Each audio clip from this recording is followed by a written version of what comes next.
Avant que les arts martiaux ne soient transformés en discipline sportive, pousser les portes d'une école découlait de la volonté de comprendre le sens d'une vie terrestre et ce qu'elle impliquait en termes d'apprentissage et de devoirs si l'on souhaitait la mettre au service d'un travail de raffinement personnel.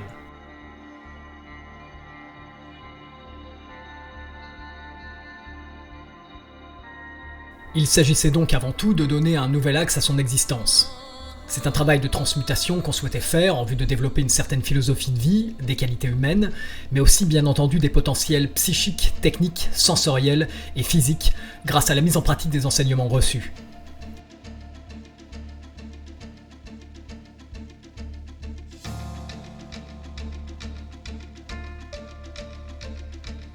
Ces travaux n'avaient pas pour objectif de faire d'un homme un redoutable destructeur, mais plutôt de l'amener à maîtriser les compétences qui lui permettraient de faire circuler harmonieusement la vie en lui-même et autour de lui.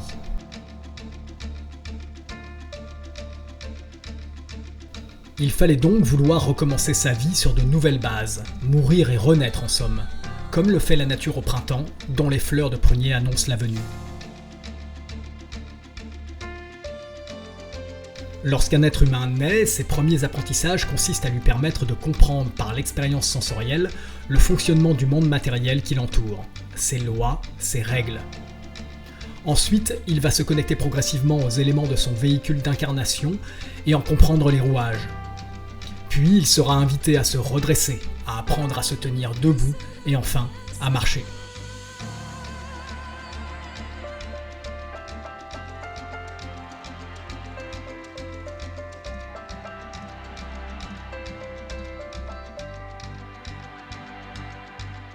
Lorsqu'on renaît, après être symboliquement mort, c'est exactement le même processus qu'il convient de mettre en place. Découvrir le monde à travers des yeux neufs, forger de nouveaux schémas de fonctionnement, trouver de nouveaux appuis pour se tenir debout et avancer en les alternant de manière équilibrée. C'est ce que proposait autrefois une école d'arts martiaux. Elle apportait de nouveaux paradigmes, de nouveaux repères et la construction de bases solides, d'appuis solides pour avancer dans l'existence. Tout cela a été symbolisé de manière pratique par la construction des postures de l'art et par le travail des déplacements.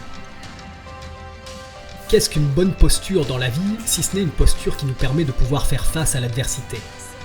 Que cette posture soit offensive, préparatoire ou défensive, elle n'a qu'un seul objectif, nous amener à conserver notre équilibre en tirant le meilleur parti de nos appuis et des forces qui tentent de nous déséquilibrer. Si je parviens à connaître ce que représente pour moi la notion d'équilibre dans la vie, si je sais sur quoi je peux m'appuyer pour conserver cet équilibre parce que cela est solide, si j'arrive à être aligné et cohérent dans mes actes et mes paroles derrière ces appuis, et si mes postures me dotent de capacités d'adaptabilité et de souplesse, alors je peux dire sans prétention que j'adopte de bonnes postures. Avoir une bonne posture, c'est également savoir où se placer, où se tenir en termes de distance, d'angle et de timing. C'est là qu'entre en jeu le déplacement, car dans le combat comme dans la vie, il est préférable de savoir être au bon endroit au bon moment, de savoir aborder une personne ou une situation de la bonne manière, ou encore de savoir garder ses distances. La pratique d'un art martial n'a pour but que de vous permettre de comprendre cela et de vous entraîner à le faire concrètement dans un contexte symbolique, le combat. Ceci en fait une pratique initiatique et non un sport de combat. Dans ce type de pratique, l'enjeu n'est jamais la victoire sur l'adversaire, mais la conservation constante de votre équilibre au sein de cet élément constamment en mouvement qu'est le combat, tout comme l'est la vie. C'est également entrer en harmonie avec les forces que cet adversaire exerce sur vous sans vous y opposer, en les suivant et en tirant profit. L'étude du Wing Chun implique le travail d'une posture formatrice pour toutes les qualités d'une posture de combat correcte au sein du contexte de la gestion du combat à courte distance. C'est la posture Yijiki Myongma qu'on dit être la mère de toutes les positions. Je vous renvoie vers ma vidéo sur la construction physique du pratiquant de Wing Chun ou vers mon livre L'art chinois du combat rapproché si vous souhaitez bénéficier de détails concernant cette posture. Le Wing Chun ne compte ensuite que 4 postures majeures de combat. La posture Choma, la posture de garde frontale dérivée de la posture précédente, la posture Dingjima ou posture Anji, et la posture Seipengma qui est l'équivalent d'une posture de cavalier bas dans les styles martiaux plus classiques. Si les postures de combat sont peu nombreuses au sein du Wing Chun, les déplacements, eux, sont multiples. Nous comptons 5 déplacements basiques et 5 déplacements supérieurs. À cela s'ajoutent des déplacements stratégiques ayant pour but de favoriser l'application de certaines techniques comme les coups de pied, les balayages ou les écrasements de jambes par exemple. Ces déplacements peuvent ensuite se combiner entre eux à l'infini. La volonté de cette vidéo est de vous livrer quelques méthodes d'entraînement aux postures et aux déplacements lorsque vous êtes seul. Dès lors que vous abordez la notion de déplacement en Wing Chun, vous devez comprendre plusieurs choses. Tout d'abord, vous devez intégrer le fait que votre structure doit soutenir les actions que vous faites avec les bras. C'est ce que dit la maxime Yi Ying Bo Sao. Cela signifie que vos déplacements et vos postures doivent vous permettre d'alimenter vos techniques de bras. De ce fait, il sera forcément très intelligent de combiner rapidement vos déplacements avec des frappes ou des blocages de bras au sein de vos méthodes d'entraînement, afin de mettre en place ce principe essentiel. Ensuite, vous devez retenir qu'un déplacement correct doit valider au moins 2 des 4 critères suivants. 1. Il modifie la distance entre vous et l'adversaire. 2. Il améliore votre cadrage de l'adversaire et donc votre angle de placement par rapport à lui. 3. Il procure de la puissance à votre action. Et enfin 4. Il ajoute de la pression sur votre adversaire ou au contraire, vous libère de la pression qu'il vous inflige.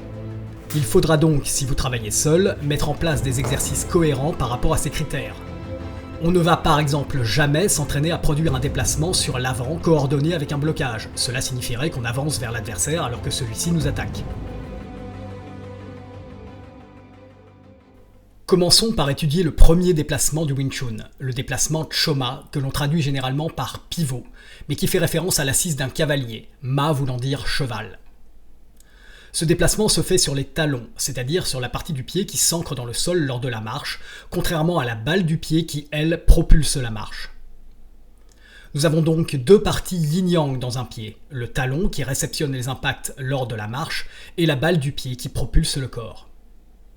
Si je pousse sur un mur en étant très proche de celui-ci au moyen d'un pivot de la taille en me tenant bien droit, et que je prends appui sur les balles des pieds, je vais me repousser en arrière car les balles de mes pieds ont pour vocation de me propulser. Mais si je prends appui sur mes talons, la force de ma poussée sera transférée dans le sol, et j'aurai donc le sol derrière la force de mes hanches et de mes épaules. C'est exactement ce principe mécanique que je souhaite mettre en place derrière le déplacement Choma, dont la vocation est de faire jaillir la puissance de rotation de mon bassin dans mes techniques de bras, tout en m'alignant devant une solide prise d'appui au sol à partir des talons. Ma première méthode d'entraînement consiste à utiliser un sac de frappe lourd ou le fameux bob pour entraîner ma capacité à propulser ma hanche grâce à mon déplacement et à faire en sorte que celle-ci assiste un coup de poing Yeji Chong Kun qui pousse derrière la frappe grâce à l'extension de ma structure alignée devant le sol. La maxime du Wing Chun Boleito Minfato Tikyu Sao devient alors précieuse à ce stade du travail. Elle nous indique que notre tête doit rester en retrait lors de nos actions, que notre corps doit être flexible, élastique, et qu'il doit être capable de se déployer ou de se rétracter à partir de son centre.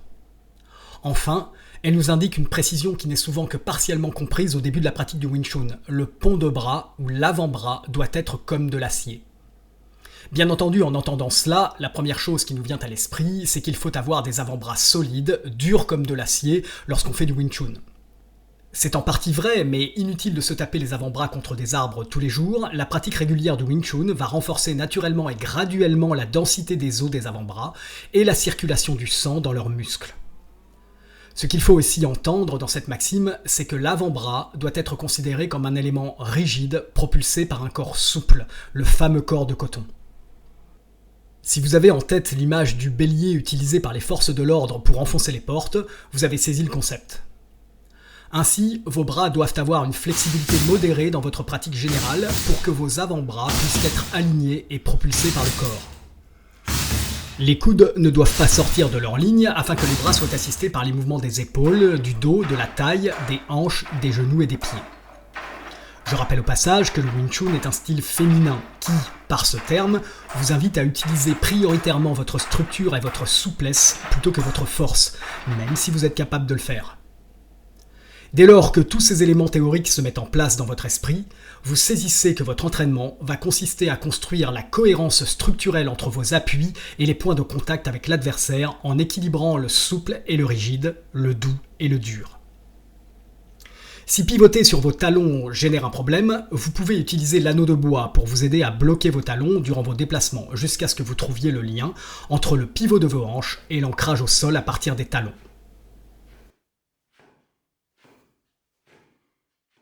Voilà, si ce sujet vous intéresse, vous pouvez voir l'intégralité de cette vidéo sur mon site de vidéo en ligne Squarespace, dont je vous joins le lien en description. Vous pourrez ainsi découvrir les multiples méthodes d'entraînement que j'emploie au service du développement de l'efficacité de ce déplacement Choma, et par la suite, d'autres vidéos dédiées à chaque déplacement. Ces vidéos répondent aux demandes d'enseignement à distance que je reçois régulièrement.